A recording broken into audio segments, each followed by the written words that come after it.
Assalamualaikum warahmatullahi wabarakatuh anak-anak. Berjumpa lagi dengan Ibu Indri pada pelajaran Bahasa Indonesia. Apa kabar kalian semua? Semoga selalu sehat dan semangat belajar ya, meskipun dalam pandemi COVID-19 ini. Sebelum memulai pelajaran hari ini, mari kita berdoa menurut agama dan kepercayaan masing-masing. Berdoa dimulai. Berdoa selesai. Baik, pertemuan kedua hari ini kita melanjutkan pembahasan teks deskripsi sebelumnya ya. Materi hari ini mengenai jenis teks deskripsi. Mari kita lihat tayangannya. Apa saja jenis teks deskripsi itu? Jenis teks deskripsi ada dua menurut bentuknya. Nah, yang pertama jenis teks deskripsi berdiri sendiri sebagai teks. Yang kedua, jenis teks deskripsi yang menjadi bagian teks lain. Lalu, apa yang dimaksud dengan teks deskripsi berdiri sendiri itu? Nah, teks deskripsi berdiri sendiri merupakan teks yang mendeskripsikan benda atau manusia secara tersendiri dan bukan menjadi bagian dari teks yang lain. Sebagai contoh, jenis teks deskripsi berdiri sendiri seperti di bawah ini. Nah, ini merupakan jenis contoh teks deskripsi berdiri sendiri dalam bentuk tes. Ibu ambil dari cerita Si Bagas Kelinciku.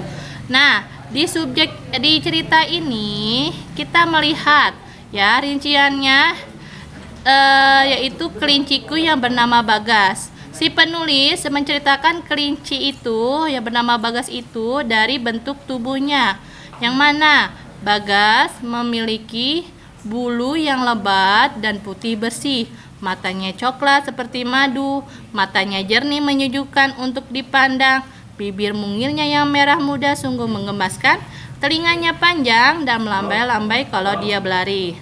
Lalu si penulis juga menulis sifatnya yaitu manja. Ya, di paragraf ini Bagas sangatlah manja. Hampir setiap malam, Bagas tidur di ujung kakiku. Sebelum dielus-elus, dia akan selalu menggangguku. Kalau waktunya makan, dia berputar-putar di depanku sambil mengibarkan telinganya yang panjang.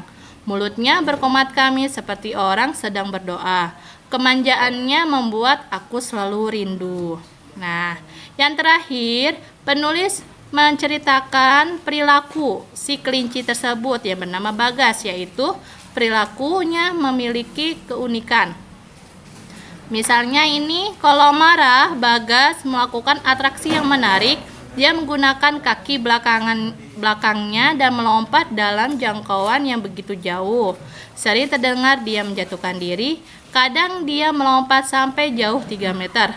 Kalau tidak dipedulikan, kakinya dientak-entakkan seperti anak kecil yang merajuk minta dibelikan mainan. Dengan menggunakan kaki belakangnya pula. Dia berdiri sangat tinggi seperti sedang menunjukkan bahwa dia bisa menarik perhatian kita. Nah, ini merupakan contoh jenis teks deskripsi berdiri sendiri dalam bentuk teks ya anak-anak. Lalu selanjutnya jenis teks deskripsi yang menjadi bagian teks lain. Nah, maksudnya apa? Pengertiannya yaitu teks deskripsi yang terdapat pada bagian teks lain, misalnya saja dalam sebuah novel. Teks deskripsi dalam novel tentang seorang tokoh membantu penulis memberikan gambaran watak atau karakter tokoh.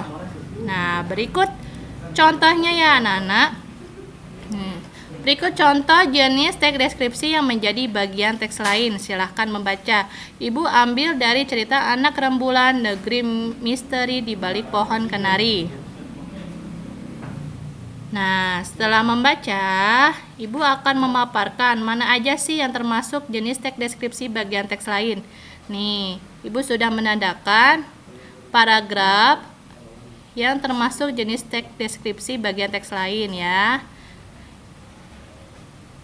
Yang pertama, penulis menceritakan tentang Nono, yaitu tokoh utamanya.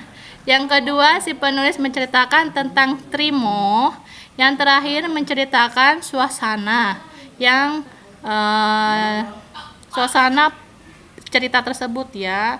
seperti pohon kenari besar tadi menghilang digantikan oleh tenda-tenda, gerobak, kuda, serta orang-orang dan pasukan Belanda yang tiba-tiba berdiri mengelilingnya.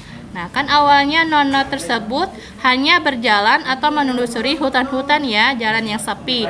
Tiba-tiba berubah menjadi suasana yang sangat ramai. Baik. Nah, yang terakhir adalah penilaian. Nah, setelah itu penilaiannya, kalian buatlah satu paragraf pada teks deskripsi berdiri sendiri dengan satu benda ya. Jadi kalian buat paragraf menceritakan sebuah benda tersebut. Baik. Semoga pelajaran hari ini yang Ibu sampaikan dapat dipahami oleh kalian. Apabila ada pertanyaan, silahkan bertanya lewat Classroom atau WhatsApp Ibu ya. Mari kita akhiri mengucapkan Alhamdulillah. Wassalamualaikum warahmatullahi wabarakatuh.